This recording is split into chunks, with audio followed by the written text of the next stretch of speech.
Amazônia tem destinos pouco conhecidos e muito interessantes para quem encara estradas poeirentas e gosta de navegar pelos rios.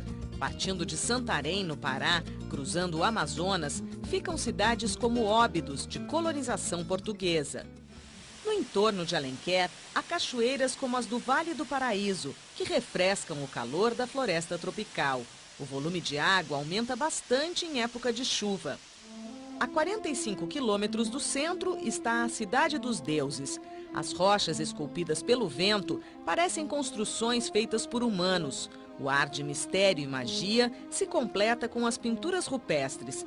Este patrimônio está nas mãos de particulares, sem proteção do Estado. O cenário surpreende para quem pensa que a Amazônia é feita apenas da floresta tropical. A região da Amazônia possui diferentes formações vegetais naturalmente, né? Como campos naturais e aqui no caso o cerrado.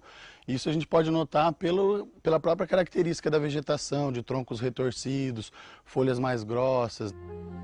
Perto daqui está Monte Alegre, cidade que também guarda tesouros da pré-história num conjunto de serras em plena planície amazônica. Quem nos mostra essa riqueza é o guia de turismo Elivaldo Castro e seu Lázaro Ribeiro, que participou das escavações na região. Eu já tinha visto as figuras bonitas, retrato de mão, retrato de sapo, tudo isso. Eu achava que aquilo era a arte dos índios. Né?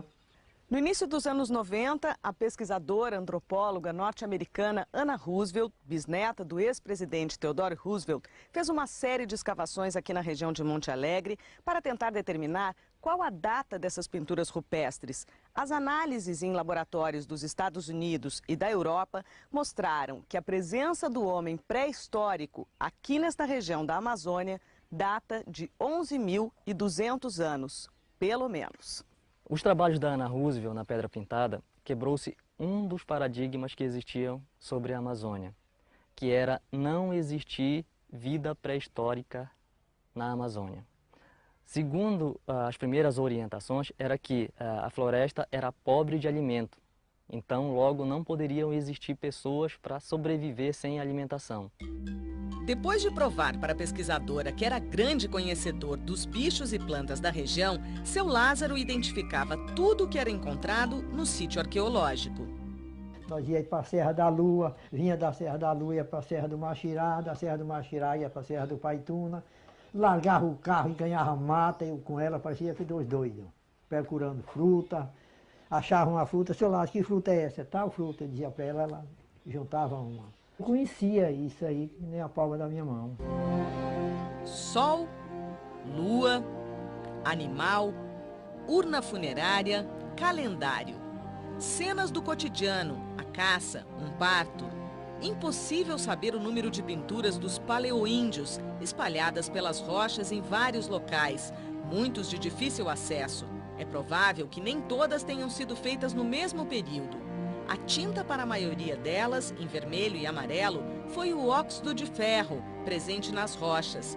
Esta, com contorno azul escuro, é uma raridade. Fica na entrada da gruta Itatupaoca, que significa Pedra da Casa de Deus. Ela tem um grande salão natural. No começo da década de 70, as pessoas vinham celebrar missas e vinham grupos de pessoas, padres, vigários da Igreja Católica. Aqui no Brasil, as pinturas rupestres mais famosas ficam no Parque Nacional da Serra da Capivara, no Piauí. Pesquisadores do Museu Paraense Emílio Gueldi, que fica em Belém, chamaram a atenção para um aspecto interessante. Estas pinturas aqui de Monte Alegre se parecem muito mais com as de países amazônicos como a Colômbia e a Venezuela do que as do Nordeste. Máscaras como esta se parecem com as pintadas pelos incas. O problema aqui é o abandono do parque. Criado em 2001, ele não tem guaritas ou fiscalização. Pinturas já foram raspadas e até alvo de tiros. É uma pena que, mesmo depois de 9, 10 anos da criação do parque, o parque ainda esteja, como vocês viram, abandonado, com estradas praticamente inacessíveis, onde a gente tem que caminhar 2, 3 quilômetros a pé para poder chegar a ter acesso às pinturas. Eu espero que elas sejam conservadas pela importância histórica que isso tem. Pedra Pintada mudou a história da ocupação nas Américas.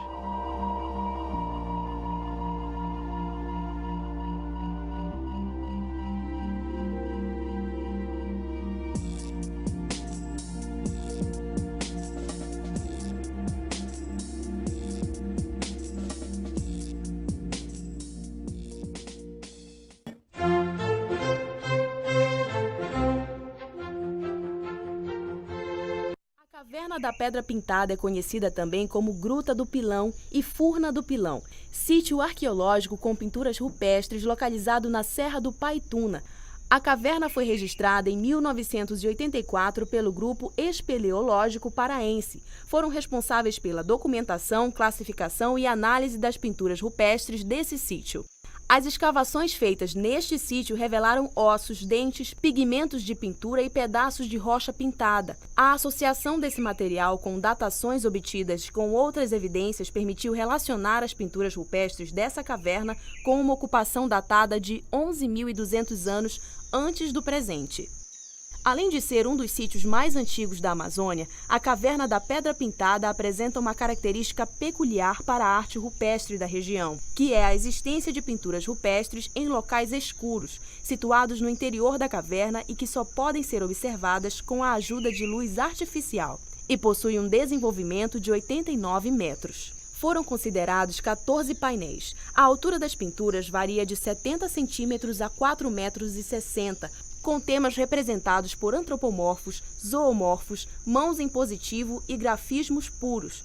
Quando se fala de antropomorfos, significa que as pinturas se assemelham à forma humana e zoomorfos à forma animal.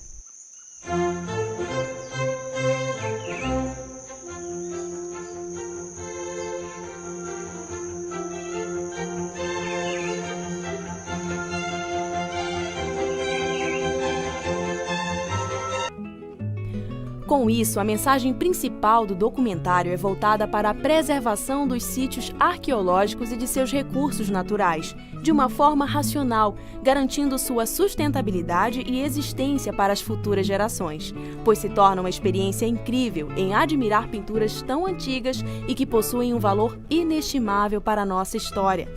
As pinturas rupestres estão sendo degradadas por pichações e pelo turismo informal, portanto, faça a sua parte. Conserve as pinturas de Monte Alegre para que elas continuem contando a nossa história.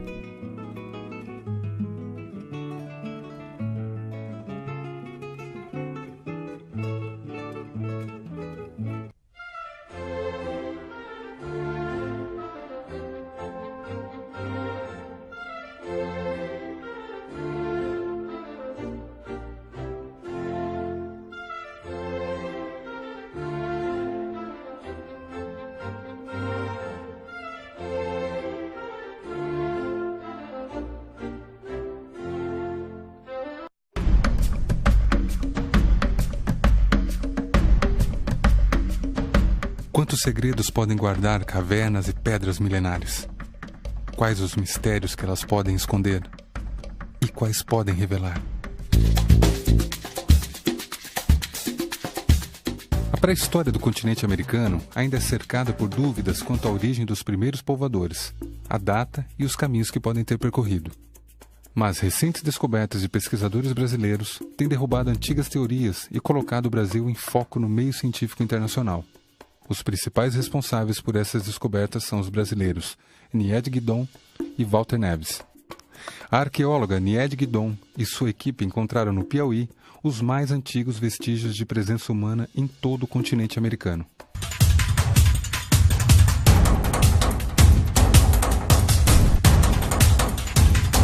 Há quem diga, entretanto, que o carvão e as pedras lascadas encontradas por Nied poderiam ser o resultado de fenômenos naturais e não da ação humana. Mas em 2006, Eric Boeda, um dos maiores especialistas do mundo em tecnologia lítica, comprovou que os artefatos encontrados pela arqueóloga brasileira eram de fato obra humana e tinham entre 33 mil e 58 mil anos. Nied contribuiu para a criação do Parque Nacional Serra da Capivara, local de suas descobertas, e é responsável pela Fundação Museu do Homem Americano, instituto voltado para a pesquisa, conservação e divulgação de todo o material encontrado. Hoje, a Fundação conta com tecnologia e infraestrutura de ponta e desenvolve projetos de capacitação profissional junto à população da região. Um outro pesquisador igualmente importante é o biólogo, antropólogo e arqueólogo Walter Neves. Em 1999, este estudioso brasileiro descobriu o mais antigo fóssil humano conhecido até então na América. Tratava-se do crânio encontrado no sítio Lapa Vermelha 4, em Lagoa Santa, Minas Gerais, e pertencia a uma jovem que viveu há cerca de 11.500 anos. Neves descobriu também que a morfologia craniana dessa jovem, que recebeu o nome Luzia, era semelhante à de alguns povos nativos da África e da Austrália. Com base nessa descoberta, Neves e sua equipe passaram a defender a ideia de que a América foi povoada por populações fisicamente distintas. Uma população com características semelhantes às dos africanos e australianos, que teria sido a primeira a chegar à América, e outra com características similares às dos asiáticos, que chegou depois e teria dado origem aos povos indígenas do Brasil.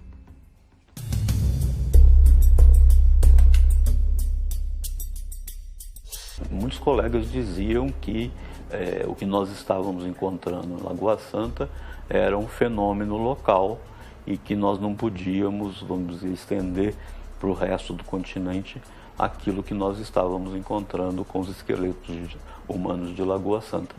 Mas nós já demonstramos hoje que essa morfologia, que nós chamamos de morfologia paleoamericana, estava espalhada por toda a América do Sul e parte da América do Norte. Então nós temos amostras da Flórida, nós temos amostras do México, nós temos amostras da Colômbia, nós temos amostras do Chile, temos amostras de várias partes do Brasil. Depois das pesquisas com a Luzia e com os outros crânios que já existiam em museus no Brasil e no exterior, nós retomamos as escavações na Lagoa Santa. Fizemos grandes descobertas, entre elas talvez a mais relevante é o fato de que nós descobrimos mais 32 esqueletos humanos datados mais ou menos entre 7.000 e 10.000 anos atrás.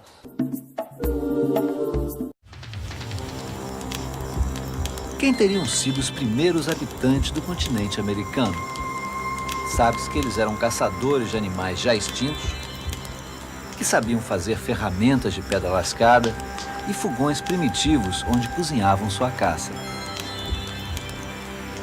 Até recentemente, as evidências arqueológicas na América do Norte indicavam que o povoamento das Américas teria começado por volta de uns 12.000 anos atrás.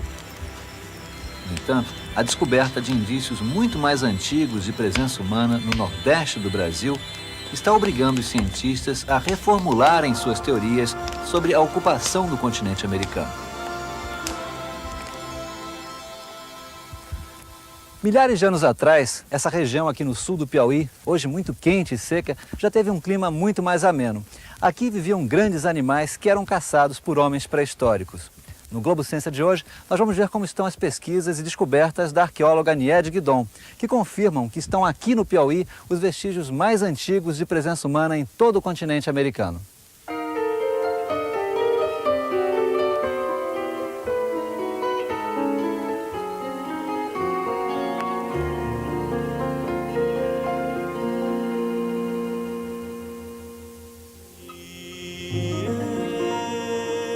Parque Nacional da Serra da Capivara, município de São Raimundo Nonato, sul do Piauí. Este é o cenário das descobertas que estão desafiando as teorias sobre o povoamento das Américas.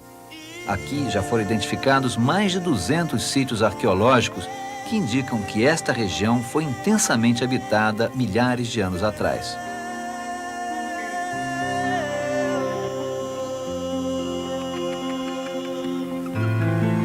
Em abril de 1988, o Globo Ciência mostrou pela primeira vez na televisão os resultados de 20 anos de pesquisa da equipe da doutora Niede Guidon, quase a metade desse tempo neste sítio arqueológico, a Toca do Boqueirão da Pedra Furada.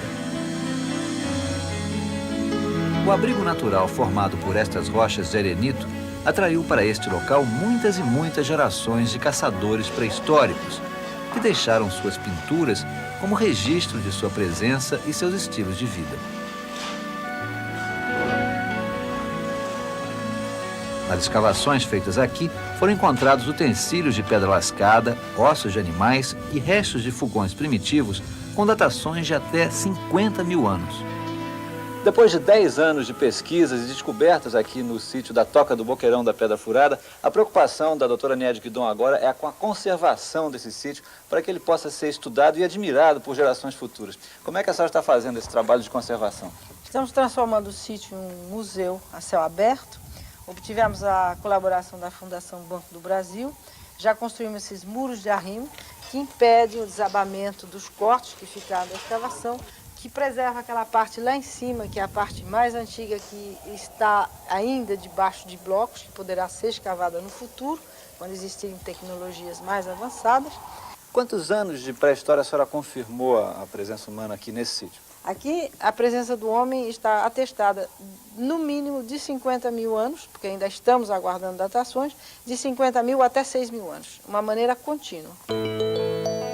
A datação dos achados arqueológicos, isto é, a determinação aproximada de sua idade em milhares de anos, é feita em laboratórios especializados pela técnica do carbono 14. Essa técnica consegue determinar com razoável precisão a antiguidade de materiais orgânicos, isto é, de origem animal ou vegetal, como por exemplo carvão e ossos. A datação de materiais inorgânicos, como ferramentas de pedra lascada ou pinturas rupestres, é feita de maneira indireta, por associação a materiais orgânicos encontrados junto com eles. Estas pinturas fazem parte do acervo mais rico e mais antigo de arte rupestre em todo o continente americano e um dos mais antigos do mundo. Um patrimônio científico e cultural que já começa a despertar a atenção de turistas interessados em arqueologia, equipes de televisão estrangeiras e estudiosos do mundo inteiro.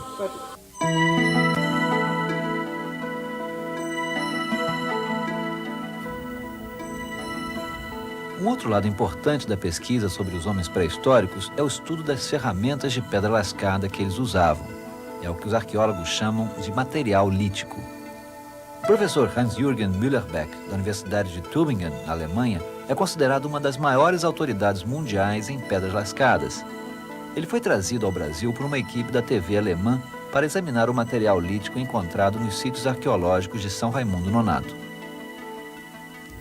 Eu perguntei a ele como se pode ter certeza de que uma pedra foi lascada pela mão humana.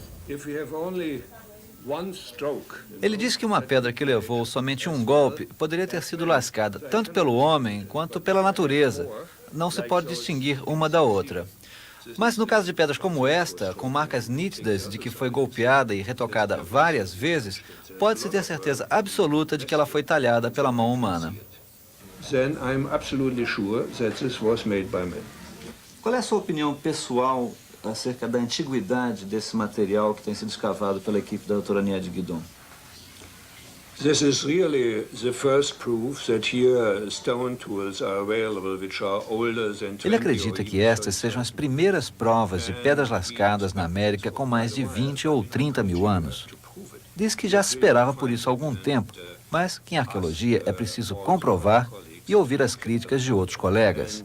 E ele acha que as datações da doutora Niede e sua equipe têm demonstrado isso claramente.